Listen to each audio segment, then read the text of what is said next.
शाशु घर आगे जलिब जुई न्यूजकट परवर्ती प्रसंग शाशु घर सामने बहुर मृतदेह स्वामी गिरफ किंतु शाशु श्वशुर घरे ताला मारी फेरार। बालेश्वर जिला भोगराई थाना अंतर्गत हरिपुर गाँव में देखा मिली एभली अभावन घटना।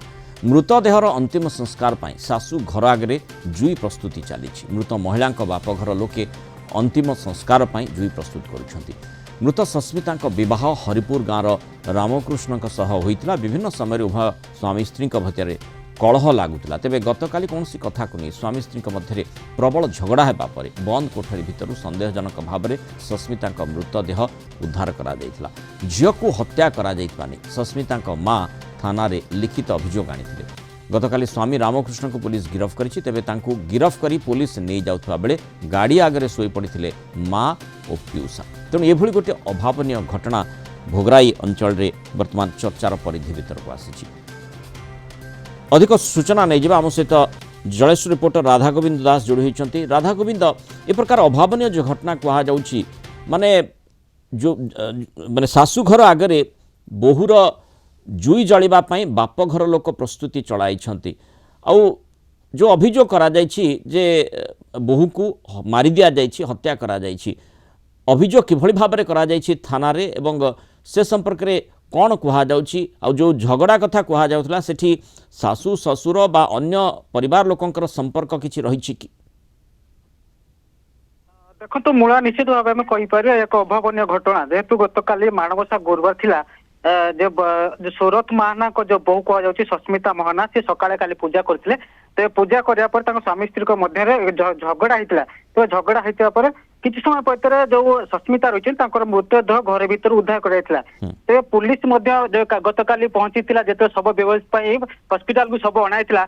पुलिस घटनास्थल पहुंची स्वामी रामकृष्ण को गिरफ कर समय मृतकों जो रही परिवार लोके माँ और संपर्क पहुंची से रामकृष्ण को पुलिस के देवाई दौन कहीं पुलिस काले नहीं से छाड़देव से हॉस्पिटल परिसर किसी उत्तेजना देखा। तेज शव बेपजत पर आज मृत शरीर को परिवार लोके नहीं जो शाशुघर रही हरिपुर सेठारे रखिते देखला बेलू शाशु ससुर समस्त घर फेरार घरे ताला पड़ी कौन उपाय न पाई से जुई प्रस्तुत कर निआ लगे जुई जली सारी। तो गोटे अभावन घटना देखो गतकाली गुरुवार थिला बहुर मृतदेह घटीला। स्वामी बर्तमान गिरफ कारण कौन कहुच्छी देखो जदियो पुलिस घटना तदंत करुच्ची मृत्युर सठिक कारण किसी जना पड़नी किंतु जेहेतु 3 वर्ष धरी बह होता गोटे छोट झील रही किंतु विभिन्न समय झगड़ा होता जब काली जो कौन कथा को नहीं झगड़ा होता तार कौन सूचना मिलनी किंतु काली सकाळ जहाँ जना पड़ी साई पड़ोसी कहवा अनुजाई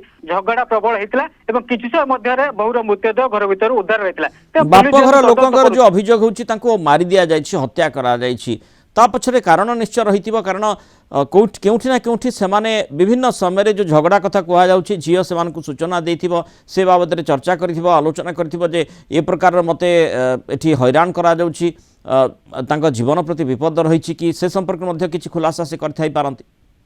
निहाती देखो जेहेतु 3 वर्ष धरी बह होता पूर्वर अनेक समय झगड़ा हुए ग्रामवासी मध्य समाधान होता है किंतु गतकाली जो सकाल झगड़ा होता जो बहु रही सस्मिता सी माँ को झगड़ा होती फोन कर जन किंतु तार किसी समय पर बहुर मृतदेह उद्धार होता। तो अर्थात कौन किसी मारपिट होता कि मध्य से विषय कौन स्पष्ट सूचना मिली कि साई पड़ोसी कहवा कथा काली झगड़ा होता। तो पुलिस जेहतु तदंत करुच्ची परिवार लोके हत्या अभियोग कर भोगराई थाना से नहीं पुलिस विभिन्न दिग को तदंत करुच्ची साई पड़ोसा पचराउचरा कर जेहेतु स्वामी बर्तमान गिरफ होती शाशु ससुर बर्तमान सुधा फेरार होती। मूला केमिति माने जो मृत्यु कथा जो तदंत करुच्ची पुलिस कहूची कौन सी मारणास्त्र बा कौन धारवा अस्त्र आक्रमण होता ना केमिति सस्मिता मृत्यु है आ मृत्यु संपर्कित सूचना किए पुलिस को प्रथमे देले?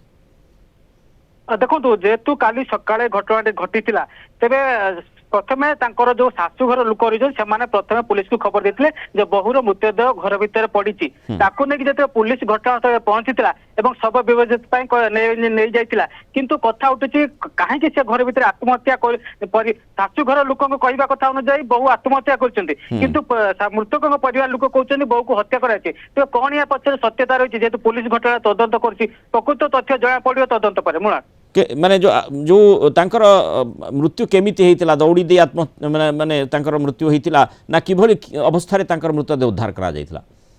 ଦେଖନ୍ତୁ ଯେହେତୁ ଖଟ ଉପରେ ଶୋଇଥିବା ଅବସ୍ଥାରେ ତାଙ୍କର ମୃତଦେହ ଉଦ୍ଧାର କରାଯାଇଥିଲା, ସେ ବେକରେ ରସି ମଧ୍ୟ ଲଗାଇ ନଥିଲେ। ହୁଏତ ସନ୍ଦେହ କରାଯାଉଛି ହୁଏତ ତାକୁ ମାରପିଟ କରି ହୁଏତ ମରା ଯାଇଛି କି ତାକୁ ନେଇକି ମଧ୍ୟ ପୁଲିସ ବିଭିନ୍ନ ଦିଗକୁ ତଦନ୍ତ କରୁଛି। ତଦନ୍ତ ପରେ ସ୍ପଷ୍ଟ ସୂଚନା ଜଣାପଡ଼ିବ। ଘର ଲୋକଙ୍କୁ ଯେତେବେଳେ ତାଙ୍କୁ ସୂଚନା ଦିଆଯାଇଥିବ ଯେ ଆପଣଙ୍କ ଝିଅଙ୍କର ମୃତ୍ୟୁ ଘଟିଛି, କିଭଳି ମୃତ୍ୟୁ ହୋଇଥିଲା ସେ ସମ୍ପର୍କରେ ମଧ୍ୟ ସେମାନେ ପଚାରିଥିବେ, ବା ଯେତେବେଳେ ପୋଲିସକୁ ସୂଚନା ଦେଇଥିବେ ଯେ ଯାହା ଆପଣ କହୁଥିଲେ ଯେ ଶାଶୁଘର ଲୋକେ କହୁଛନ୍ତି ଯେ ତାଙ୍କର ମାନେ ସେ ଆତ୍ମହତ୍ୟା କରିଥିଲେ ବୋଲି, ଯଦି ଆତ୍ମହତ୍ୟା କରିଥିଲେ କିଭଳି ଆତ୍ମହତ୍ୟା କରିଥିଲେ ସେ ପ୍ରଶ୍ନଟି ମଧ୍ୟ ପୋଲିସ ପଚାରିଥିବ।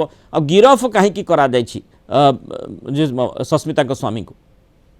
ଦେଖନ୍ତୁ ଯେହେତୁ ମୃତକଙ୍କ ପରିବାର ଲୋକେ ହତ୍ୟା ଅଭିଯୋଗ ଆଣିଛନ୍ତି ଏବଂ ଥାନାରେ ମଧ୍ୟ ଲିଖିତ ଅଭିଯୋଗ କରିଛନ୍ତି, ତାକୁ ନେଇକି ପୁଲିସ ମତେ ବର୍ତ୍ତମାନ ଗୋଟେ ହତ୍ୟା ମାମଲା ରୁଜୁ କରିଛି।